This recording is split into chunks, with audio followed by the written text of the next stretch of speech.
Saya mau bicara tentang lupa dulu ya. Lupa itu dibagi dua. Ada lupa yang sifatnya anugerah, ya, anugerah untuk meringankan beban kehidupan kita, atau dalam konteks ibadah tertentu bahkan untuk menambah pahala. Ya, nanti kita bahas. Yang kedua, ada lupa yang dicela. Jadi kalau yang pertama ini sifatnya disyukuri, madah, itu kan dipuji. Yang kedua, dzam, ya mazmum, sesuatu yang dicela, yaitu lupa yang diakibatkan karena perbuatan-perbuatan maksiat. Ya ingat, perbuatan maksiat itu akan berdampak pada, mohon izin sekali, jauhnya hubungan kita dengan Allah atau melupakannya pada nilai-nilai kebaikan. Ya karena itu orang-orang yang bermaksiat itu, mohon maaf, seringkali lupa waktu sholat. Orang-orang yang penuh banyak maksiat lupa untuk baca Al-Quran.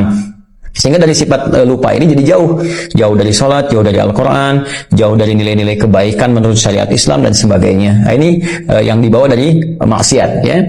Kemudian ada lupa yang dipuji yang pertama tadi. Lupa yang dipuji terbagi pada dua bagian. Pertama, takhfiful haya, untuk meringankan aspek kehidupan. Jadi misalnya kalau kita diberikan oleh Allah sifat lupa dalam beberapa hal yang kiranya bisa meringankan beban kita, maka itu harus disyukuri. Ya, kita bersyukur. Bayangkan kalau semua manusia ingat terus, wah, barangkali, mohon maaf itu ya, bisa jadi terganggu nanti jalan pikirannya, jadi kena penyakit tertentu yang memberikan beban berat. Anda ingat dari mulai lahir sampai sekarang, ingat semua kejadian, gak bisa tidur Anda. Ya, berat bebannya. Karena itu beberapa bagian tertentu diberikan anugerah lupa oleh Allah Subhanahu wa taala untuk memberikan keringanan dalam kehidupan kita. Dan sifat lupa ini Masya Allah dalam beberapa hal kadang-kadang disimpan di bagian terdalam, jadi memori kita. Nanti saat dibutuhkan, nah beberapa perjuangan-perjuangan kita itu bisa muncul kembali, kadang diingatkan oleh sebuah kejadian atau yang lainnya dan hikmah-hikmah tertentu. Atau yang kedua, menambah nilai pahala dalam konteks ibadah tertentu. Contohnya apa? Al-Quran. Ya, jadi ada kondisi tertentu yang orang ini nggak maksiat, ikhtiarnya banyak sekali, bahkan dia tahajud juga, dia puasa juga, dia meninggalkan maksiat. Tapi ketika menghafal Quran, kok kayaknya susah gitu. Ya dalam tanda petik ya. Padahal Allah katakan nggak ada yang susah. Tapi qadar Allah ditetapkan oleh Allah bagi orang ini misalnya nggak secepat yang lain.